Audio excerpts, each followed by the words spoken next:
The iron gates of Blackmoor Castle groaned open, like the mouth of some ancient beast, revealing a fortress of grey stone that seemed to have grown from the moors themselves. Miss Helena Mordaunt sat rigid in the hired coach, her gloved hands clasped so tightly in her lap that her knuckles showed white through the worn kid leather. Through the rain-streaked windows, she could see turrets rising against a sky the colour of old pewter, their sharp edges cutting through the gathering dusk. At 26 years old, Helena had learned to measure her life in losses. It had been 3 years since her father, Baron Mordaunt, had died in disgrace. His gambling debts of £40,000 had stripped the family of everything save their tarnished name. Those 3 years had seen creditors seize Mordaunt Hall, her mother and younger sister sent to distant relations in Scotland, and Helena herself refusing charity to take a position at a dame school in Bristol, earning £12 per year. She had spent that time teaching spoiled merchant daughters their letters, while her own brilliant mind, her gift for mathematics and languages inherited from her father's better days, withered from disuse. The position at Blackmoor Castle offered £22 annually. A pittance, certainly, but enough to lift her from the grinding poverty of Bristol. Enough to perhaps eventually help her mother and sister. The advertisement had been brutally honest about the employer. Viscount Dalton of Blackmoor, widower, exacting standards, difficult temperament, companion and bookkeeper required. No delicate sensibilities need apply. Helena had no delicate sensibilities left to bruise. If stories of resilience and unlikely love in the face of tyranny move your heart, subscribe now and join us on this journey. You will not want to miss what happens next. The coach rolled to a stop before massive oak doors studded with iron. A footman appeared, his livery immaculate but his expression carefully blank. He handed Helena down without meeting her eyes, a studied neutrality that spoke volumes about the household she was entering. The housekeeper, a woman of perhaps 50 with steel-grey hair and a face carved from granite, waited in the entrance hall. "Miss Mordaunt," the woman said, her tone neither warm nor cold. "I am Mrs. Penrose. His lordship will see you immediately in his study. Follow me." There was no offer of refreshment after the long journey, nor a moment to compose herself. Helena straightened her spine and followed the housekeeper through corridors that seemed designed to intimidate. Dark paneling absorbed what little light the sconces provided. Portraits of stern-faced ancestors stared down from their frames, their painted eyes following her progress with apparent disapproval. The castle smelled of beeswax and something else, something bitter and cold that Helena could not quite identify. Mrs. Penrose stopped before a heavy door, knocked twice, and opened it without waiting for response. Lord Samuel Dalton stood before a fireplace, his back to the door, one hand resting on the mantel. He did not turn immediately, and Helena found herself cataloguing details with the precision that had once made her father proud of her observational skills. He was tall, easily over 6 feet. His broad shoulders were encased in a coat of such severe black it seemed to absorb the firelight. Dark hair, touched with grey at the temples, suggested a man who had aged before his time. When he finally turned, his face arrested her with its harsh planes and deep lines etched by what could only be bitterness. His eyes, pale grey like winter ice, swept over her with the dispassion of a man assessing livestock. "Miss Mordaunt," he said. His voice was cultured, educated, and utterly devoid of warmth. "I have made inquiries into your background. Your father was Baron Mordaunt of Suffolk." "Yes, my lord. The same Baron Mordaunt who squandered his family fortune at cards and dice like a common wastrel. Who died leaving debts that destroyed his family's position in society. Who proved that noble birth is no guarantee whatsoever of moral character or financial stewardship." The words struck like physical blows. Helena felt heat rise in her cheeks but kept her voice level. "My father made grave mistakes, my lord. I do not dispute that. Pray you inherited none of his weaknesses, Miss Mordaunt. I will not tolerate incompetence, laziness, or dishonesty in my household. Your duties will be demanding. You will serve as companion to my daughter when required, though she has a governess for her education. Primarily, you will manage household correspondence, maintain accounts, catalogue the library, and make yourself available whenever I require assistance. Is this understood?" "Perfectly, my lord. Your salary is £22 per year." paid quarterly. Mistakes will result in fines deducted from your wages. You will not speak unless addressed. You will not fraternize with the servants. You will maintain absolute discretion regarding all household matters. You may go." Helena curtsied and turned to leave, her mind already calculating how long she could survive on £22 if fines began accumulating. As she reached the door, his voice stopped her. "Miss Mordaunt, welcome to Blackmoor Castle." There was something in those words, some dark amusement that made her skin prickle with foreboding. Mrs. Penrose led her up narrow servants' stairs to a tiny room tucked beneath the eaves. A narrow bed, a washstand, a single chair, and a small desk comprised the furnishings. The ceiling sloped so steeply that Helena could stand upright only in the center of the room. Through the single small window, she could see the moors stretching away into darkness, utterly isolated from any neighboring estate or village. "Breakfast is at 6, Mrs. Penrose said. "His lordship expects you in his study by 7 to receive the day's instructions. Do not be late, Miss Mordaunt. He dismisses servants for tardiness." When the door closed, Helena sank onto the bed and allowed herself exactly 5 minutes of despair. 5 minutes to acknowledge that she had entered a form of genteel imprisonment. 5 minutes to wonder if even £12 per year in Bristol might have been preferable to £22 in this Gothic fortress ruled by a tyrant. Then she unpacked her meagre belongings, washed her face in the cold water from the pitcher, and prepared for the morning. Survival demanded discipline. Survival demanded swallowing pride and enduring whatever Lord Samuel Dalton chose to inflict. She had survived worse. She would survive this. The first week taught Helena the true meaning of the word exacting. Lord Dalton summoned her at dawn to copy correspondence in her finest hand. When she presented the letters after 3 hours of careful work, he barely glanced at them before handing them back. "Your penmanship is disgraceful, Miss Mordaunt. Copy them again." She copied them again. He rejected them again. By the 8th iteration, her hand cramped and her eyes burned from the close work by candlelight. When he finally accepted the letters, he offered no acknowledgement of her effort. The household accounts proved equally fraught. He demanded she reconcile ledgers going back 5 years, then summoned her at midnight, claiming to have found errors. Helena spent hours searching for mistakes she could not see, convinced they did not exist, but unable to prove it without offending him further. "If you cannot manage simple arithmetic, Miss Mordaunt, perhaps you are unsuited to your position." She bit her tongue and redid the calculations. Again and again. The library cataloguing revealed his capacity for petty cruelty.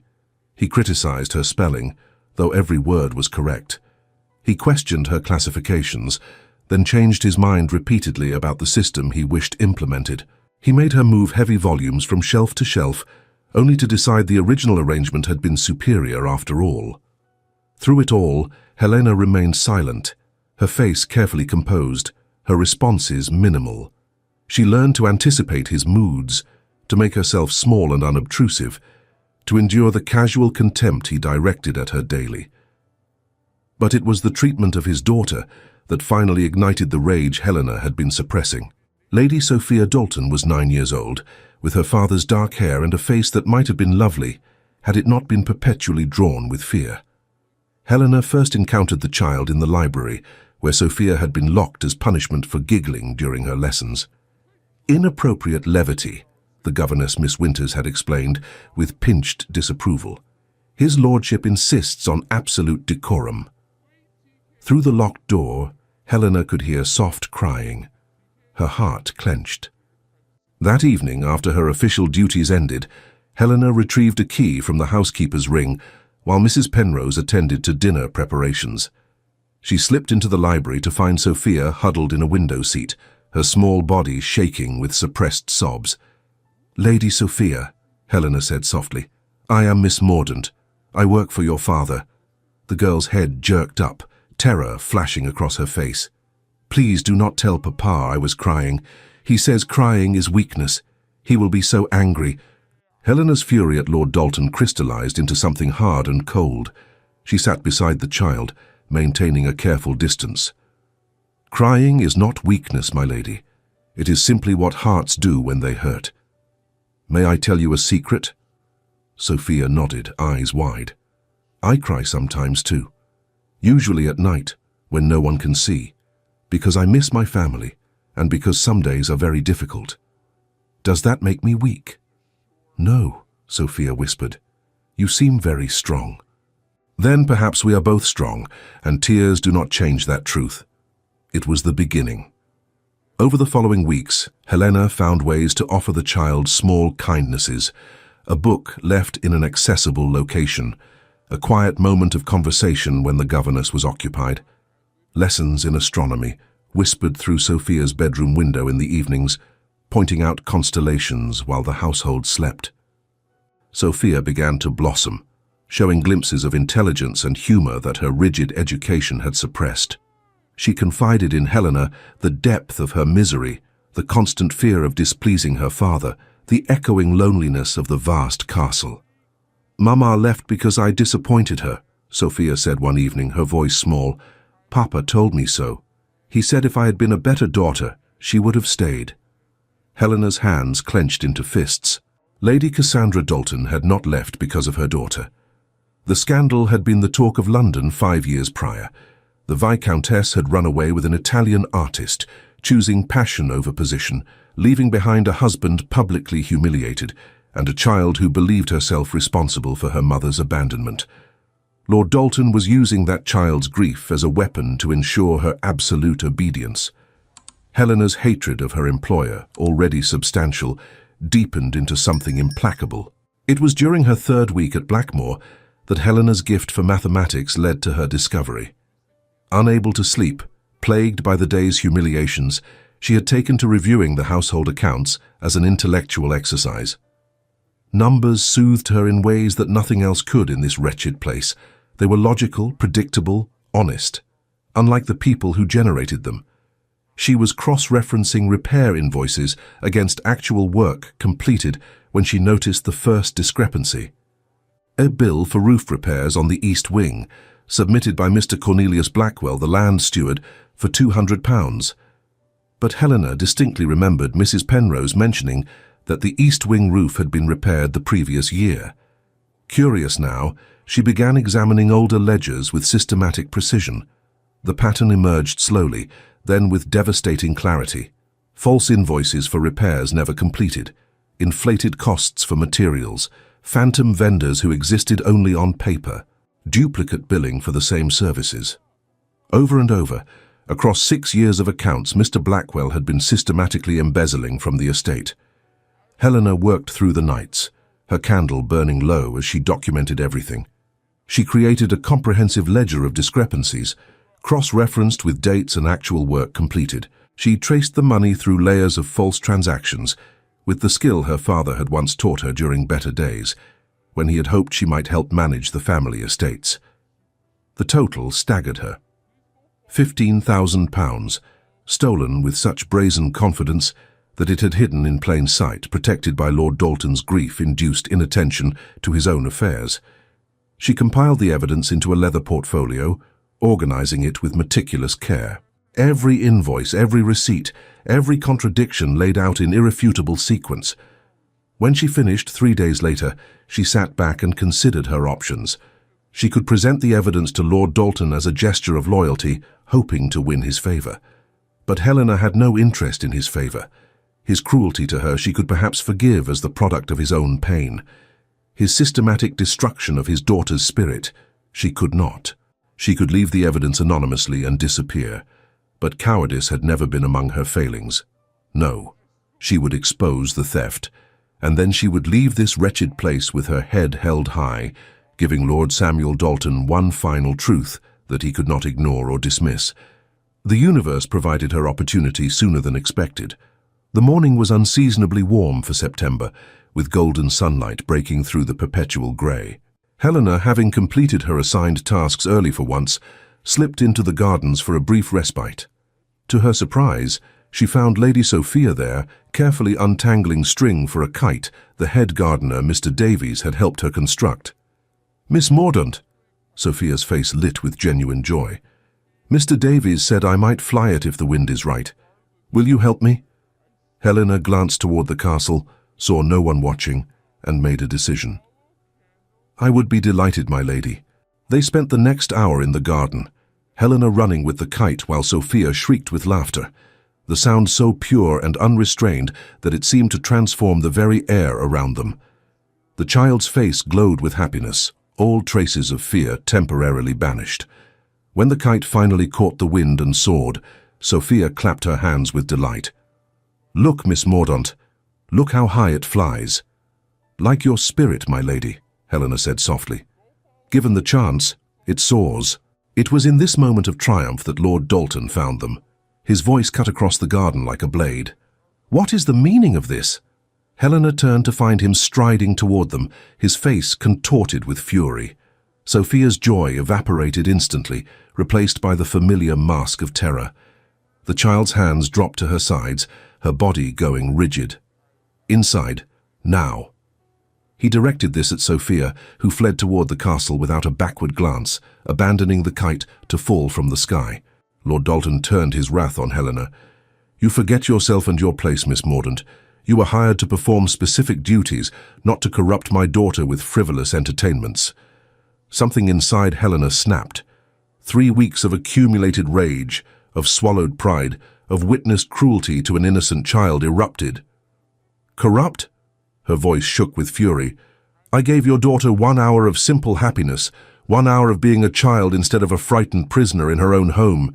If you call that corruption, my lord, then your understanding of parenthood is as warped as your treatment of everyone in your household." His face went white, then red. "How dare you speak to me in such a manner? How dare you terrorize a 9-year-old child?" Helena stepped forward, past caution, past calculation. "She is terrified of you, my lord, absolutely terrified. She does not giggle during lessons because you have taught her that joy is punishable. She does not ask questions because you have taught her that curiosity earns your contempt. She barely speaks because you have taught her that her very existence disappoints you. That is enough." "It is not nearly enough." Helena's voice rose. "You told her that her mother left because she was a disappointing child. You use her grief over abandonment as a tool to ensure her absolute compliance. What manner of father does such a thing? What manner of man wounds his own daughter to salve his own pride?" "You are dismissed." Lord Dalton's words came out strangled. "Pack your belongings and leave before nightfall. I will provide no reference. You will tell no one of your time here." Helena reached into her pocket and withdrew a sealed letter. "I cannot be dismissed, my lord. I resigned yesterday evening." She watched with satisfaction as comprehension dawned on his face, followed by shock. She had beaten him to it. She had claimed the power of choosing her own departure. "This letter," Helena continued, her voice steady now, "is addressed to your solicitor, Mr. Thomas Hartwell of Lincoln's Inn. It contains my formal resignation, effective immediately. I posted it via the afternoon coach yesterday. What you hold now is merely your courtesy copy." Lord Dalton stared at the letter in her hand as though it were a serpent. His jaw worked, but no words emerged. Helena was not finished. "Before I leave your employment, however, I have a parting gift." She produced the leather portfolio from where she had hidden it beneath a stone bench. "Your land steward, Mr. Cornelius Blackwell, has been systematically stealing from you for 6 years, £15,000 to be precise. I have documented everything." She opened the portfolio, displaying the meticulously organized evidence. False invoices for repairs never completed, inflated costs for materials that were never delivered, phantom vendors who exist only to receive your money and funnel it into Mr. Blackwell's accounts, duplicate billing for the same services, all of it here, organized by date and property with copies of the ledgers and receipts as proof. Lord Dalton reached for the portfolio with shaking hands, his face draining of color as he scanned the top page. "You were so occupied making everyone around you miserable," Helena continued, her voice like cut glass, "that you failed to notice the actual thief sitting at your own table twice monthly, complimenting your wine while robbing you blind. Mr. Blackwell dined here last Thursday, did he not? Praised your Burgundy while discussing next quarter's property improvements, improvements he will bill you for but never complete, just as he has done for 6 years." She let the words sink in, watching him process the magnitude of both the theft and his own blindness to it. "And there is one more thing you should know, my lord. Helena's voice dropped to something quiet and devastating. Your daughter prays every night. Do you know what she prays for? She prays that you will die. Those were her exact words to me. She said that if you died, the house would finally be happy again. The portfolio slipped from Lord Dalton's nerveless fingers, scattering papers across the stone bench. Congratulations, my lord. You have so terrorized a 9-year-old child that she wishes for her own father's death. That is your legacy. That is what your grief and bitterness have achieved. You have created a household where your daughter prays for your demise because it represents the only hope she has for happiness. Helena watched him crumble before her eyes, his rigid posture collapsing as though his spine had turned to water. She felt no triumph, only exhaustion and a vast aching pity. I have sent copies of all the financial documentation to Mr. Hartwell as well, she said more quietly. Mr. Blackwell will be arrested within the week. The evidence is irrefutable. You are welcome, my lord, for saving you from further financial ruin, if not from yourself. She turned to leave, her spine straight and her head high. Miss Mordaunt. Helena paused, but did not turn back. Why? His voice was raw, stripped of its usual commanding tone. Why document the theft if you were already planning to resign? Why not simply leave and let me continue to be robbed? Helena looked back over her shoulder. Because the theft was wrong, regardless of my feelings toward you. Because Mr. Blackwell's crime harmed not just you, but every tenant and servant, whose welfare depends on the estate's solvency. Because I may despise you, my lord, but I am not you. I do not punish the innocent to satisfy my own grievances. She walked away then, leaving him standing alone in the garden with his failures scattered at his feet like autumn leaves. Mrs. Penrose was waiting in the entrance hall when Helena descended with her modest trunk. The housekeeper's face was carefully neutral, but she pressed a small purse into Helena's hand. From the staff, miss, she said quietly, for speaking up for Lady Sophia, for standing up to him. We wanted you to know it mattered. Helena's throat tightened. Thank you, Mrs. Penrose. Please look after her. We will do our best, miss, though none of us have your courage. The coach was waiting. Helena climbed inside without looking back at the castle, at the gardens where she had given a child 1 hour of joy, at the study where she had endured 3 weeks of systematic cruelty. As the iron gates closed behind her, she allowed herself to feel the full weight of her exhaustion. She had escaped. She had exposed the truth. She had preserved her dignity. But as the coach carried her toward an uncertain future, toward a cousin's dressmaking shop in Spitalfields, and whatever marginal existence she could cobble together there, Helena could not help but wonder if dignity was worth the price of near destitution. She closed her eyes and counted her remaining money, enough for the coach fare to London, enough for perhaps 1 week's lodging while she found work. After that, the void. She had made her choice. She would not regret it. Even as fear gnawed at her belly, even as the future stretched before her dark and formless, Helena Mordaunt would not regret choosing truth over security. Lord Samuel Dalton stood in the garden long after the sound of Helena's departing coach faded into silence. The scattered papers of her evidence lay around him like accusations, each page a testament to his catastrophic failure. Not merely the failure to notice Blackwell's theft, though that was damning enough. The deeper failure, the one that had driven the only honest person in his household to resign rather than endure another day under his roof. He picked up one of the pages, his hands shaking. The meticulous detail of her documentation spoke of hours, perhaps days, of painstaking work. Work she had done while enduring his contempt, his petty cruelties, his deliberate humiliations. She had discovered his steward's betrayal and still chosen to expose it before leaving, giving him truth as a parting gift, even though he had given her nothing but misery. And Sophia, his daughter, his child. She prays that you will die. The words reverberated through his skull like cathedral bells, each repetition stripping away another layer of his carefully constructed justifications. He had told himself that he was teaching Sophia strength, discipline, the iron control necessary to survive in a world that had shown him nothing but betrayal. He had convinced himself that his harshness was a form of protection, that if she learned to expect nothing, she could never be disappointed. But he had not been protecting her. He had been punishing her for her mother's abandonment, punishing a child for the sins of a woman who had chosen another man over her own family, punishing Sophia simply for existing, for being a daily reminder of his humiliation. Samuel sank onto the stone bench, the portfolio of evidence clutched in his hands, and for the first time in 5 years, he allowed himself to truly see what he had become. A tyrant, a bully, a man so consumed by his own bitterness that he had nearly destroyed his own daughter's soul. He rose abruptly and strode into the castle, taking the stairs to Sophia's room 2 at a time. He found her there, curled on her bed with her face buried in a pillow, her small body shaking with sobs. The governess, Miss Winters, sat in the corner, her expression one of smug satisfaction. "Leave us," Samuel commanded. Miss Winters opened her mouth to object, then saw something in his face that made her flee without argument. Samuel approached his daughter's bed slowly, as one might approach a frightened animal. He knocked gently on the bedpost. "Sophia, may I come in?"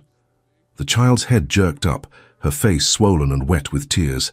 Fear radiated from her like heat from a flame. She nodded, unable to speak, and Samuel felt something in his chest crack and splinter. He sat on the edge of the bed, maintaining distance, trying to find words for the enormity of what he needed to say. "I have nothing to apologize for," he began, then stopped. "No, that is not true. That is another lie I have been telling myself. I must apologize for everything, Sophia, for every harsh word, for every punishment inflicted for imagined infractions, for making you believe that your mother left because of you when that was never, ever true." Sophia stared at him, disbelief warring with desperate hope on her small face. "Your mother left because of her own choices," Samuel continued, his voice rough, "because she chose to pursue her own desires without thought for the consequences. That was her failing, her weakness, not yours. You were a child, you are a child, and I have been cruel to you beyond measure because I was too much a coward to face my own pain." "Papa." The word was barely a whisper.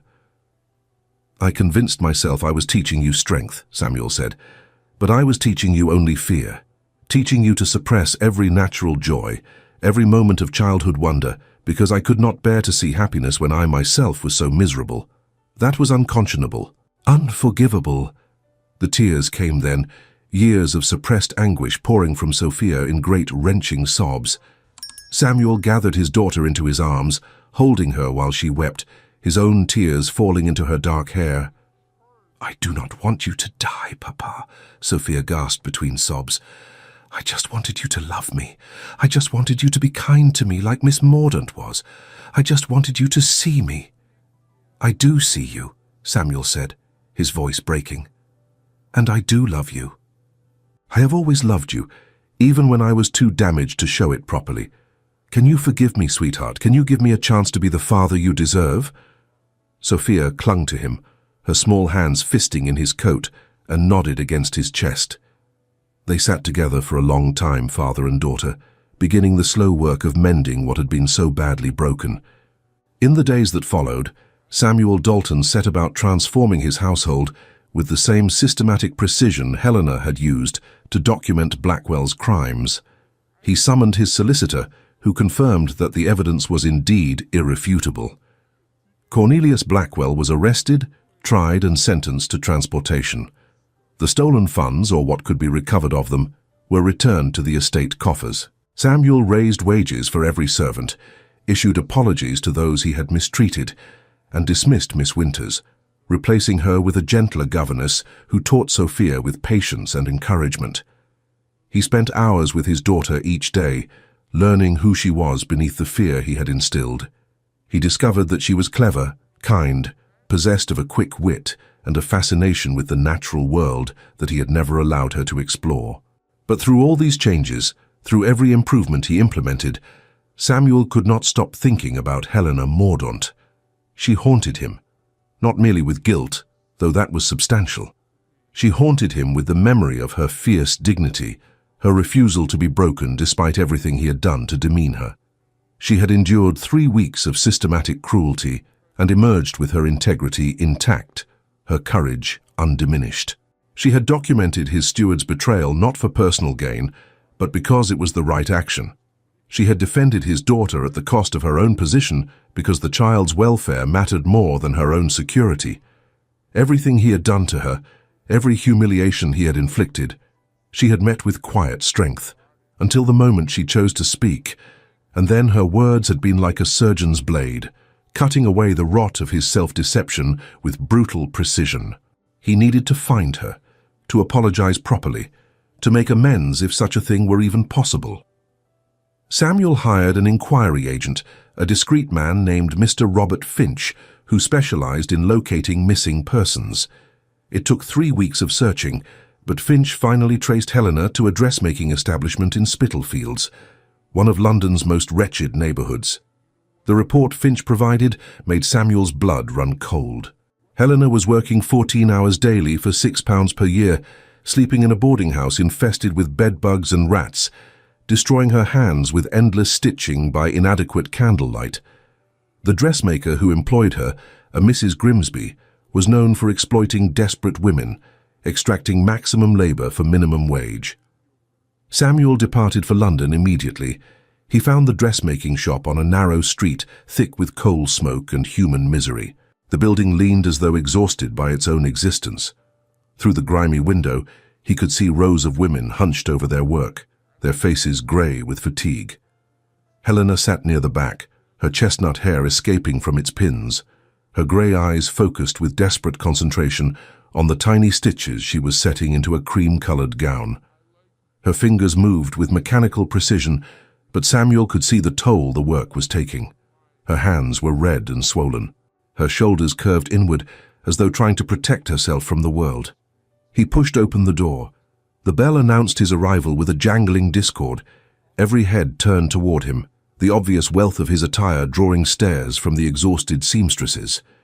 Helena looked up, and her eyes widened with shock before narrowing with immediate wariness. Mrs. Grimsby, a woman whose sharp features matched her sharp voice, hurried forward. "My lord, how may I serve you? We create the finest garments in London for the most discerning clientele." "I wish to speak with Miss Mordaunt," Samuel said, his eyes never leaving Helena's face. "She is occupied with urgent work, my lord. Perhaps if you return tomorrow she will be available." "Now," Samuel said quietly. The word carried absolute authority. Mrs. Grimsby's mouth compressed into a thin line, but she nodded curtly. "Miss Mordaunt, you may take 5 minutes." Helena rose stiffly, setting aside the gown with careful precision. She walked toward Samuel with her spine straight despite her obvious exhaustion and gestured toward the door. They stepped into the filthy street, the stench of refuse and human waste overwhelming in the October heat. "My lord," Helena said, her voice carefully neutral, "if you seek restitution for the time I did not complete in your employment, I have nothing to give."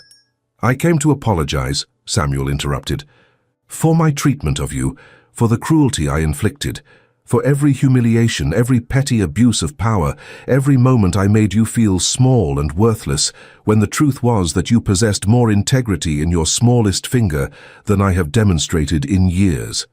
Helena stared at him, clearly stunned into silence. "You were right," Samuel continued, the words pouring from him now, "about everything. About Blackwell and his theft, about my cruelty to Sophia, most especially about the man I had become. I spent 5 years punishing the world for my wife's abandonment, and in doing so I nearly destroyed my daughter. You stopped me. Not gently, but truth is not always gentle. You delivered it like a slap across the face, and it was exactly what I needed." He saw Helena's rigid posture soften slightly, curiosity replacing wariness in her expression. "How is Sophia?" she asked quietly. "Better," Samuel said. "We are both better. I am attempting to be the father she deserves, and she is patient with my failures, more patient than I have earned. I dismissed Miss Winters and hired Mrs. Anne Fletcher, who teaches with kindness.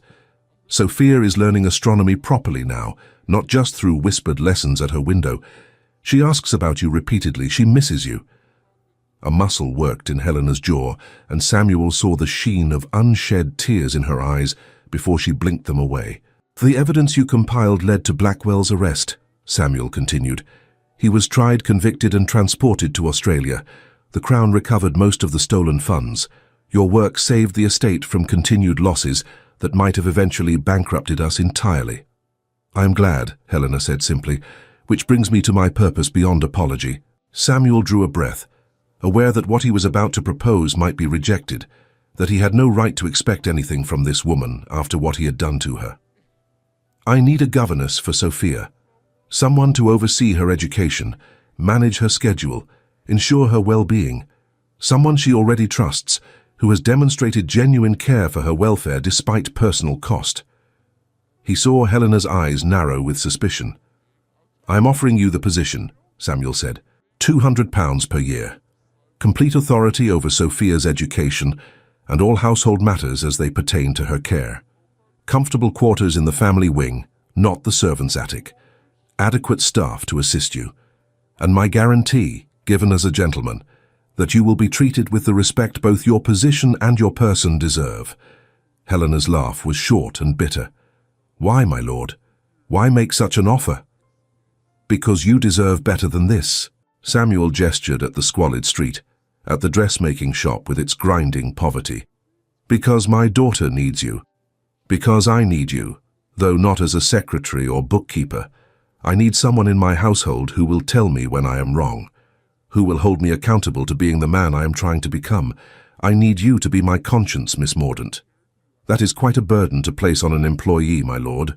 "It is," Samuel agreed, "and if you accept, I will endeavor to make it worth bearing." Helena was silent for a long moment, her gaze searching his face for something he hoped she could find. Finally she spoke, and her voice carried the steel he remembered from their confrontation in the garden. "If I agree to return to Blackmoor, my lord, you must understand something absolutely clearly. I will not tolerate being treated as I was before. Not even once. The first time you speak to me with contempt, the first time you attempt to humiliate me or undermine my authority regarding Sophia, I will leave immediately. I do not care how much you are paying me. I do not care if it means returning to this workshop or somewhere worse." She stepped closer, her grey eyes blazing with fierce determination. "I would rather starve, my lord, than subject myself again to the treatment you inflicted during my previous employment. So if you are offering this position out of pity, or to assuage your guilt, or because you believe I will be grateful enough to accept future abuse in exchange for better wages, then save us both the disappointment and withdraw the offer now." Samuel felt something unfamiliar stir in his chest. Not shame, though there was that. Not guilt, though that too was present. This was something else. Admiration. Respect for the indomitable will of the woman before him, who had every reason to despise him, and yet still possessed the courage to set her own terms. "I am not offering from pity," he said quietly. "Though I admit guilt is a factor. I am offering because you are the best person to care for my daughter, because I believe your presence at Blackmoor will make us all better, and because you deserve the opportunity to use your considerable abilities in a position worthy of them." He met her gaze steadily. "I give you my word as a gentleman that I will treat you with the respect your position and your person deserve. If I fail in that promise, I will not blame you for leaving. More than that, I will provide you with a full year's salary and an excellent reference should you ever need to seek another position." Helena studied him for a long moment, allowing the silence to stretch. She was not weighing his honesty so much as her own resilience. Could she return to that house of shadows? Yet seeing the genuine remorse in his eyes, she realized her fear was not of his cruelty, but of the vulnerability his newfound kindness might provoke in her own heart. Finally, she nodded once. "Then I accept, my lord. When do you wish me to begin?" "Immediately, if you are able.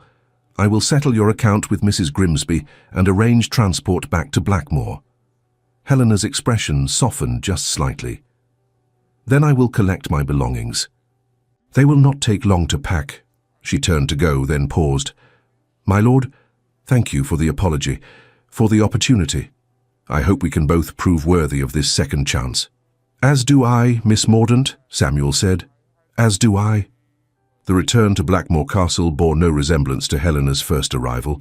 This time she travelled in Lord Dalton's own carriage, comfortable and well sprung. This time her quarters were a spacious suite in the family wing, with a sitting room, a proper bedroom, and a view of the gardens rather than the moors.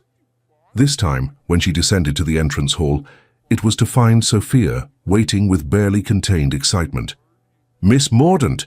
The child launched herself forward, wrapping her arms around Helena's waist with the unself-conscious affection of a happy child. "You came back. Papa said you might, but I was afraid you would not wish to after—" She stopped, suddenly conscious of what she had been about to say. Helena knelt to bring herself to eye level with Sophia. "After your father and I had our disagreement." "Yes, that happened.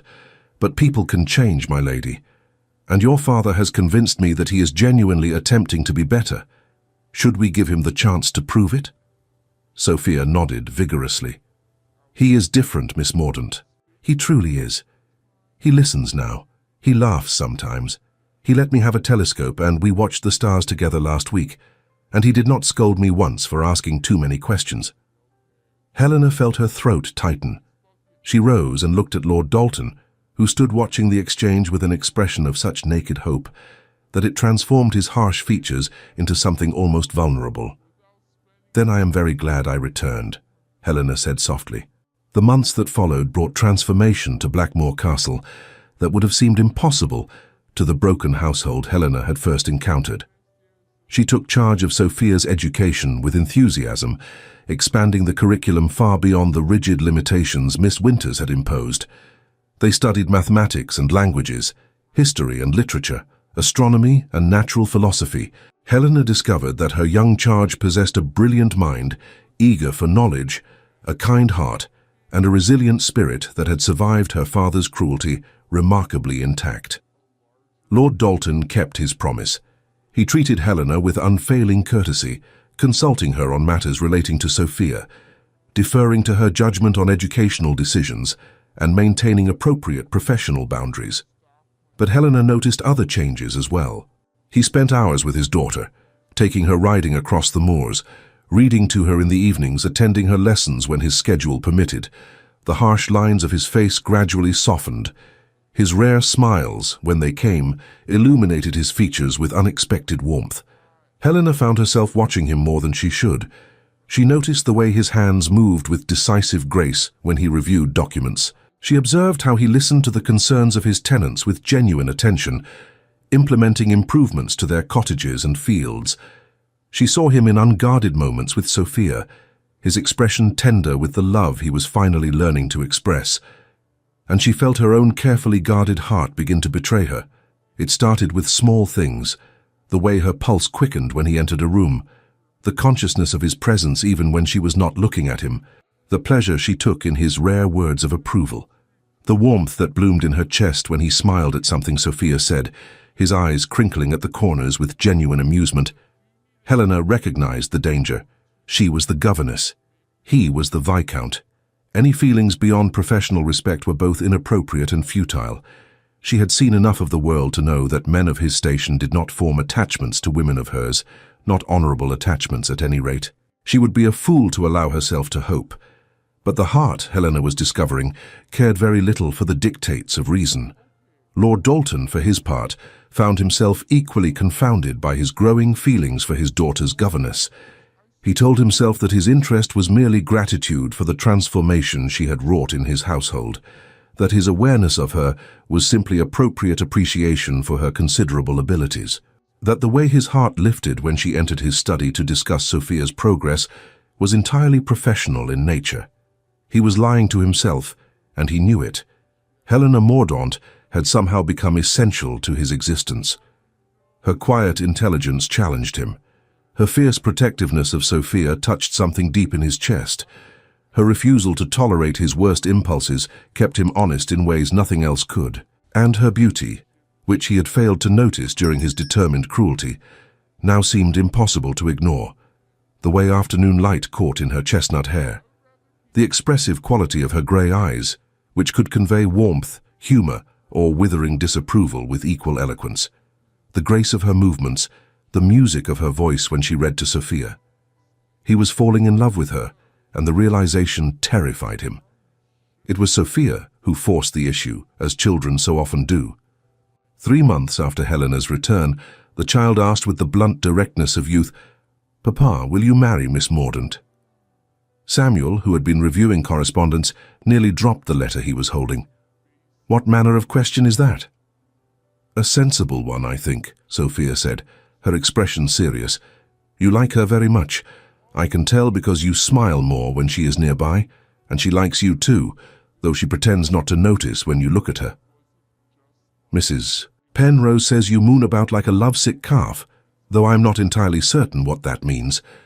Mrs. Penrose should perhaps exercise more discretion in her observations," Samuel said, his face heating. "But do you love her, Papa?" Sophia persisted.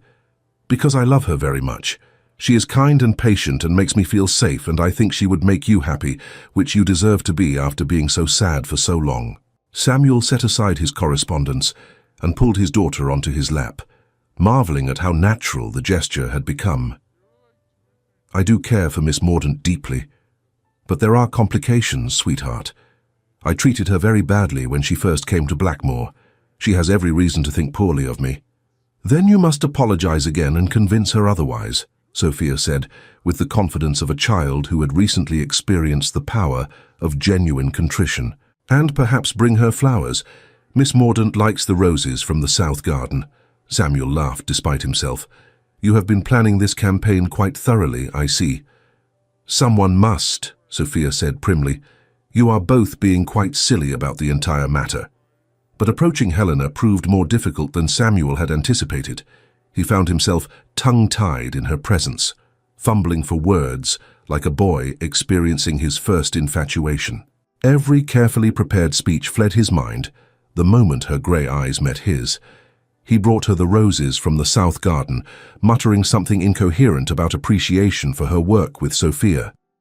He asked her opinion on estate matters that had nothing to do with education, simply for the excuse to speak with her.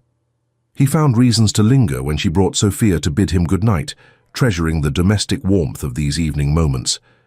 Helena, watching these awkward courtship attempts with growing comprehension, felt her own resistance crumbling. She told herself to maintain proper distance. She reminded herself daily of the vast gulf in their stations. She catalogued all the reasons why encouraging his attention would be disastrous.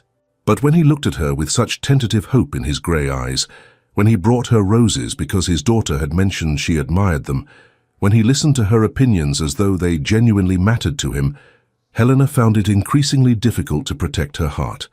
The crisis came from an unexpected quarter. Lady Lillian Wickham, sister to Samuel's departed wife, Lady Cassandra, arrived at Blackmore unannounced in early December. She swept into the castle with the presumption of family privilege, her silk travelling costume impeccable, despite the long journey from London, her expression one of barely concealed malice. Helena first encountered her in the drawing-room, where Lady Lillian was taking tea with evident disapproval of the hospitality. "You must be the new governess," Lillian said, her gaze travelling over Helena with the calculation of a predator assessing prey. "Samuel mentioned he had hired someone to oversee dear Sophia's education. How very industrious of you to secure such a comfortable position." There was something in her tone, some edge of insinuation, that made Helena's spine stiffen. "I am Miss Helena Mordaunt, yes. I have the privilege of serving as Lady Sophia's governess and educational overseer." "Indeed." Lillian's smile was all teeth and no warmth. "And I understand you have been here several months now. How remarkably well you have settled into the household. Tell me, Miss Mordaunt, what particular skills qualified you for such a dramatic elevation in status? Superior education, perhaps? Impressive family connections?" The insult was delicately delivered but unmistakable. Helena met Lillian's gaze with cool composure. "My qualifications include literacy, mathematical competence sufficient to prevent fraud, discretion in protecting those under my care, and genuine affection for Lady Sophia's well-being. I am given to understand these skills are surprisingly rare, making them worth celebrating." Lillian's eyes narrowed. "How very confident you are in your own worth, Miss Mordaunt. One might almost call it presumptuous." "One might," Helena agreed pleasantly, "though I prefer to call it self-respect, a quality I value highly after being without it for too long." Over the following days, Lillian made her presence felt throughout the household. She criticized the servants, found fault with every meal, and treated Sophia with a patronizing affection that the child visibly disliked, but her primary target was Helena. Lillian spread whispers throughout the household that Miss Mordaunt was unseemly close to the family, that her influence over Lord Dalton suggested improper intimacy, that governesses who overstepped their station often had designs on vulnerable widowers. The implications grew progressively more sordid with each retelling. The local gentry, who had begun accepting invitations to Blackmore again after years of Lord Dalton's self-imposed isolation, suddenly grew distant. Calls ceased. Invitations were politely declined. The social thaw that had been developing reversed into renewed isolation. Helena endured the whispers with outward calm, but the constant assault on her reputation took its toll. She began taking meals in her room rather than joining the family. She kept to Sophia's wing of the castle, except when duty required otherwise. She avoided situations where she might be alone with Lord Dalton, conscious that Lillian's watchful eyes catalogued every interaction for later distortion. Samuel, meanwhile, seethed with fury at his sister-in-law's behavior. He confronted Lillian directly, only to have her claim wounded innocence. "I merely express concern for your household's reputation, Samuel. Surely you can see how the situation appears. A young, unmarried governess living in the family wing, enjoying privileges far beyond her station, exerting unusual influence over your daughter. People talk. I am trying to protect you from further scandal." "The only scandal I perceive," Samuel said coldly, "is your campaign to destroy the reputation of the best person to enter this household in years." "Then you admit she has unusual influence?" Lillian pounced. "Really, Samuel, can you not see what she is doing? Insinuating herself into your affections through your daughter. It is the oldest scheme in existence." Samuel forced himself to speak calmly. "Miss Mordaunt has done nothing improper. Your insinuations are both unfounded and unwelcome." But Lillian was not finished. She planned her attack with the precision of a military campaign, culminating in a dinner party she convinced Samuel to host. 30 guests from the local gentry, carefully selected to maximize the impact of her planned humiliation. Helena had tried to decline attendance, but Samuel insisted, and she lacked grounds to refuse without revealing the depth of her discomfort. She dressed with care in her best gown, a simple grey silk that emphasized her eyes, and descended to the drawing room where the guests were assembling. The whispers began immediately. Helena felt the weight of hostile stares, heard the subtle cessation of conversation when she passed groups of guests. She held her head high and took her seat at the dinner table, determined to endure whatever came with dignity. Lillian waited until the third course to strike.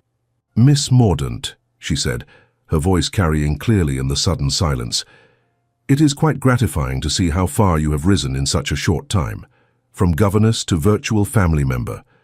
What particular skills qualified you for such a dramatic elevation of status? Superior education, perhaps? Impressive family connections? Or perhaps other talents best not discussed in polite company?" The insult was naked now, the implication of sexual impropriety delivered before 30 witnesses. Helena heard the shocked intake of breath from several guests, saw the gleam of malicious satisfaction in others' eyes. Lord Dalton began to rise, his face dark with fury, but Helena stayed him with a subtle gesture. She reached into her reticule and withdrew a small leather notebook, opening it with deliberate care. "An interesting question, Lady Lillian," Helena said, her voice pleasant and clear. "What skills indeed? Let me enumerate them for this distinguished company. I possess literacy, which allows me to read and comprehend complex texts. I have mathematical competence sufficient to identify and document financial fraud before it bankrupts an estate. I exercise discretion in protecting those under my care from cruelty and negligence. These skills are apparently rare enough in our current age to be worth celebrating." She turned a page in her notebook with precise deliberation. "For example, I have documented the past 18 months of household expenditures for Blackmore Castle, including certain curious entries that caught my attention. Regular payments of £60 monthly to Lady Lillian Wickham, purportedly for charitable purposes. £1,080 total over that period. Lillian's face drained of color, her composure fracturing. Helena continued in the same pleasant tone. Naturally, I was curious about these charitable expenditures, so I made inquiries through appropriate channels. It seems the charity in question is actually the Golden Lion gaming establishment in London. Rather an unusual charity, as it operates primarily to separate foolish aristocrats from their money through games of chance. Lady Lillian has lost approximately £1,500 there over the past 2 years. The silence in the dining room was absolute, taut as a bowstring waiting to snap. Every eye turned toward Lillian, whose face had gone from white to mottled red. The discrepancy between the £1,080 received from Lord Dalton's accounts and the £1,500 lost at the Golden Lion suggests additional pecuniary means, Helena observed. Likely your husband's estate, though I have not investigated that particular matter out of respect for family privacy. I assumed Lord Dalton was aware that his charitable donations were actually funding your ruinous passion for gaming, but your earlier comments suggest otherwise. A guest, Lord Rutherford, spoke into the stunned silence. Is this true, Lady Lillian? Lillian's composure shattered entirely. How dare you! She turned on Helena with vicious fury. How dare you make such accusations? You are a servant, nothing more. You have no right to question me. I have every right, Helena interrupted, her voice cutting like steel, to defend myself against slander. You have spent days spreading lies about my character, whispering insinuations about improper intimacy, attempting to destroy my reputation while sitting at this very table eating food purchased with money you obtained through systematic deception. She stood, drawing herself to her full height, her grey eyes blazing with righteous anger. You ask what skills qualified me for my position, Lady Lillian? Keen observation. The ability to follow money through layers of false claims and identify theft hidden in plain sight. Financial stewardship that saved this estate from continued losses to an embezzling steward, and apparently from continued losses to a gambling-addicted relation. And the courage to confront corruption when I find it, regardless of the perpetrator's social standing. Helena turned to address the assembled guests directly. These are my skills, ladies and gentlemen. These are what brought me to Lord Dalton's attention and made me valuable to this household. These same skills have just exposed Lady Lillian as a thief and a liar before 30 witnesses. If she wishes to question my character after being revealed as someone who steals from her own family while spreading malicious gossip, I welcome that comparison. Lord Dalton rose, his face a mask of cold fury directed at his sister-in-law. Lady Lillian, you will leave Blackmore immediately. You will repay the £1,080 stolen from this estate's coffers with appropriate interest. You will never set foot on this property or in my presence again, or I will have you arrested for fraud. Is that perfectly clear? Lillian rose on shaking legs, her social destruction complete and absolute. She fled the dining room without another word, her dignity in tatters. The remaining guests, after a moment of shocked silence, began to applaud. Lord Rutherford raised his glass. To Miss Mordaunt, a woman of remarkable skills indeed.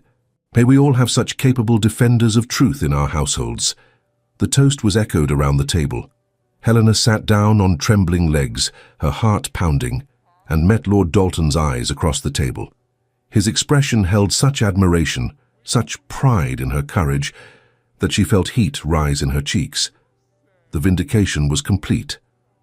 The whispers stopped. The local gentry began calling again, this time with genuine respect for the governess who had demonstrated both competence and spine. Invitations resumed, and Helena found herself treated as a valued member of the household rather than mere hired help. But the deeper transformation was in what the confrontation had revealed about her own feelings. Watching Lord Dalton defend her, seeing his fury at the attempt to damage her reputation, feeling the warmth of his approval when she defended herself, Helena could no longer deny the truth. She was in love with Samuel Dalton. The realization terrified her. Loving him meant vulnerability to the kind of pain she had sworn never to risk again. It meant hoping for something that society deemed impossible. It meant gambling her hard-won security on the improbable chance that a viscount might choose to marry his daughter's governess. But the heart, having made its choice, refused to be reasoned with.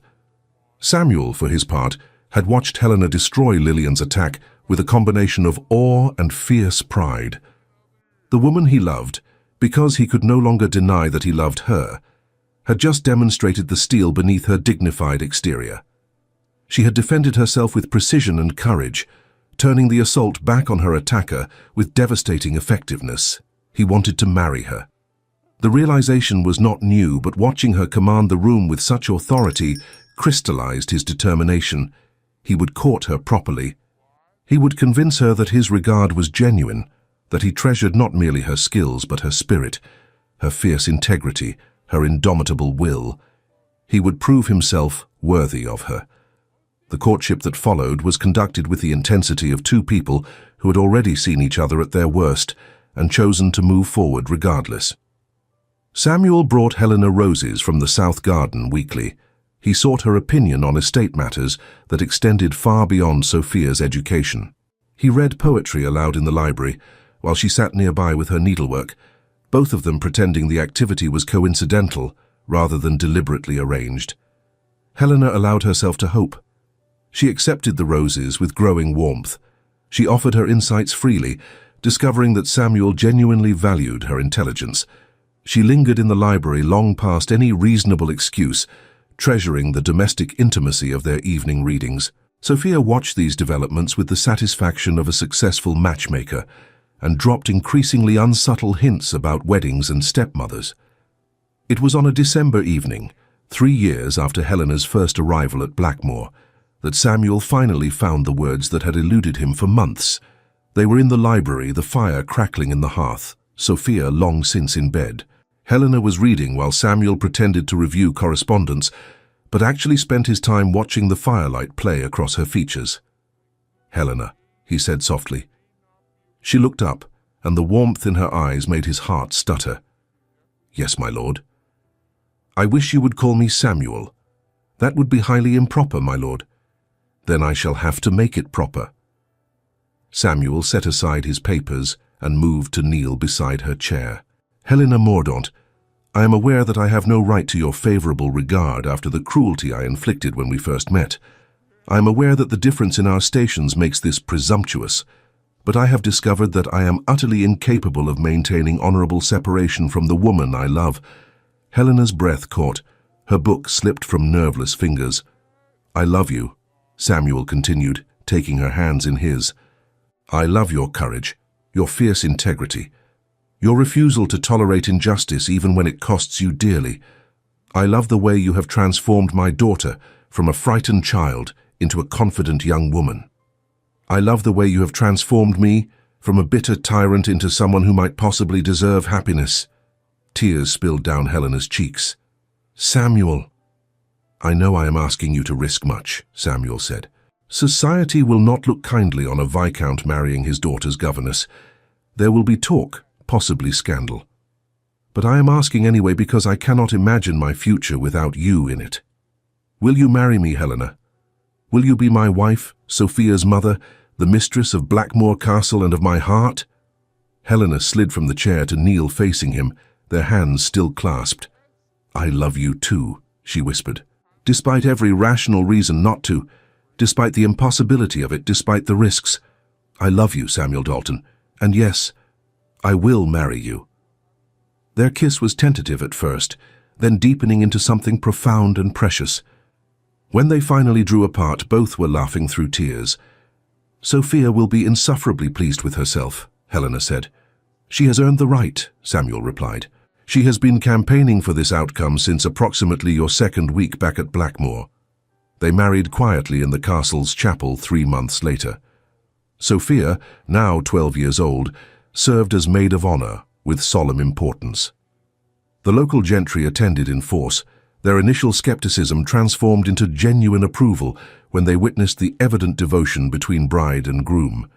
Mrs. Penrose wept throughout the ceremony, as did half the household staff. The years that followed brought blessings Helena had never dared imagine. Twin daughters arrived, followed by a son. Blackmore Castle transformed from a fortress of sorrow into a home filled with laughter and love. Sophia grew into a confident young woman, her natural brilliance nurtured by parents who treasured her completely. Samuel's harsh edges smoothed further with each passing year, though Helena's presence ensured he never forgot the lessons his cruelty had taught. But it was 5 years after their wedding that the final act of Helena's transformation occurred. A woman appeared at the servants' entrance on a grey November morning. She was thin to the point of emaciation, her clothing decent but worn, her face bearing the marks of hardship and shame. Mrs. Penrose came to Helena with the visitor's card, her expression carefully neutral. "The Marchioness of Ashford, my lady, though I believe she formerly held the title Lady Lillian Wickham." Helena's first instinct was to refuse the audience, but she had learned through her own suffering that second chances were precious gifts, not to be withheld lightly.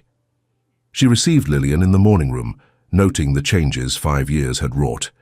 The woman before her bore little resemblance to the haughty creature who had once attempted to destroy her. "I have no right to be here," Lillian said without preamble, her voice hoarse with suppressed emotion. "No right to ask anything of you after what I attempted to do. But I am desperate, Lady Dalton. My husband cast me off completely when the extent of my gambling debts became known. Society has ostracized me entirely. I have no resources, no prospects, no hope of respectable employment." Helena studied the woman who had once been her tormentor. "Why come to me?"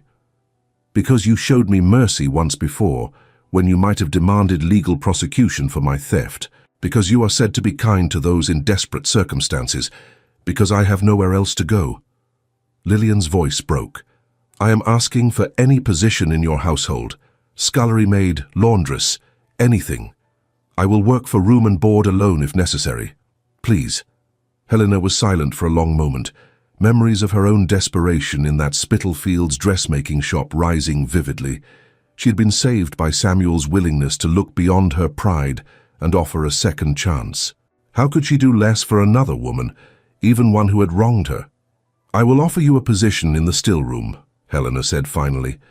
"You will report to Mrs. Penrose and assist in preparing medicinal preparations, preserves and household remedies. The salary is £15 annually. You will be treated with the respect due to any member of this household, provided you perform your duties conscientiously. Is that acceptable?" Lillian stared at her in disbelief. "You would truly offer me employment after everything I did?" "I choose not to carry the burden of vengeance," Helena said quietly. "You taught me a valuable lesson when you attempted to destroy my reputation. You taught me exactly how not to treat people when I have power over them. For that I am grateful. I choose now to offer what you denied me then, which is dignity in desperate circumstances." She met Lillian's eyes steadily. "Mercy is rarely about deserving, Lady Ashford. It is about choosing to be better than our worst impulses. I'm giving you a fresh start, not because you have earned it, but because I believe in the possibility of redemption for those willing to work for it." Lillian wept then, great gasping sobs of relief and shame. "Thank you," she managed. "I swear I will not waste this chance." "See that you do not," Helena said gently. Lillian worked in the still room for 5 years, transforming from a broken woman into a valued member of the household staff. She learned to make the herbal remedies that eased the household's ailments, to preserve the summer's bounty for winter use, to create the delicate toiletries that graced the family's private chambers. She never spoke of her past, but her diligence spoke eloquently of her gratitude. What Lillian never knew was that Helena had secretly established a trust that would provide her with a modest pension in old age. The arrangement would only be revealed upon Helena's death, ensuring that the former Marchioness would have security in her final years. "Why?" Samuel asked when Helena told him of the trust. "After what she attempted to do to you?" "Because mercy given in secret is the purest kind," Helena replied. "Because I remember what it felt like to be desperate and alone, and I would not wish that fate on anyone. Because demonstrating that people can change requires giving them the support to do so." Samuel pulled his wife into his arms, marveling as always at the depths of her compassion. "You are a better person than I will ever be." "You are quite good enough," Helena assured him. "After all, you learned to see value in a governess when society told you she was beneath your notice." That required considerable evolution of character. The final scene of their story unfolded on a crisp autumn morning 15 years after their first meeting. Helena, pregnant with their fourth child, stood in the South Gardens watching Samuel teach their twin daughters to fly kites. Sophia, now 24 and recently engaged to a young baronet who worshipped her intelligence as much as her beauty, had come home from London to help plan the wedding. The estate thrived under their joint stewardship. The household hummed with contentment. Lillian, her hair now grey but her bearing dignified, tended the herb gardens below, her movements practiced and sure. She had become a fixture of the household, her presence a daily reminder of the transformative power of genuine second chances. Samuel joined Helena on the terrace, sliding an arm around her expanding waist. "Any regrets?" he asked softly.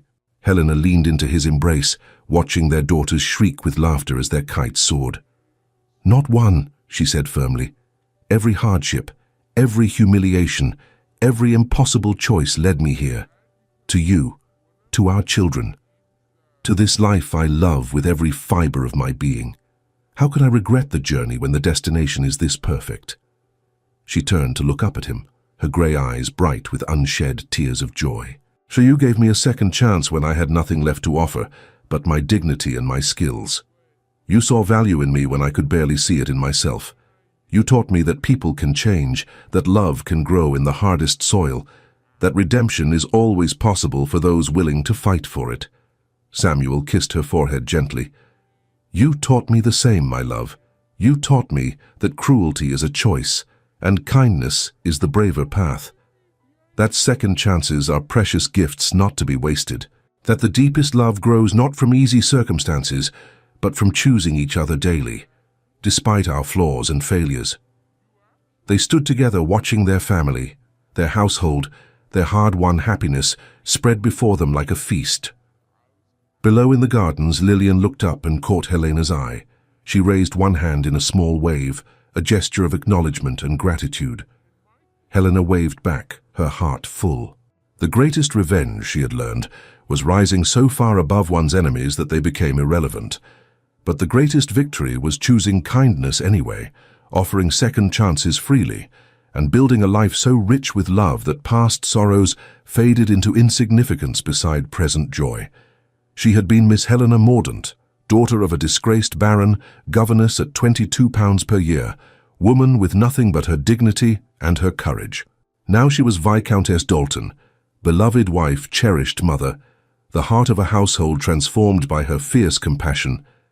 The journey from desperation to triumph had been long and painful.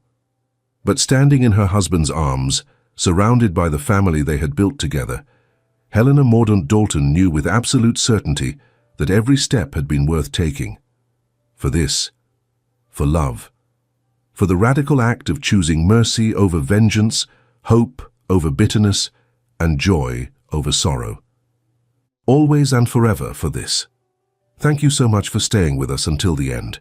If this story of resilience, redemption, and unexpected love touched your heart, please like, subscribe, and share with someone who needs to hear it. Your support helps us continue creating stories of courage, second chances, and the transformative power of choosing kindness, even when the world chooses cruelty.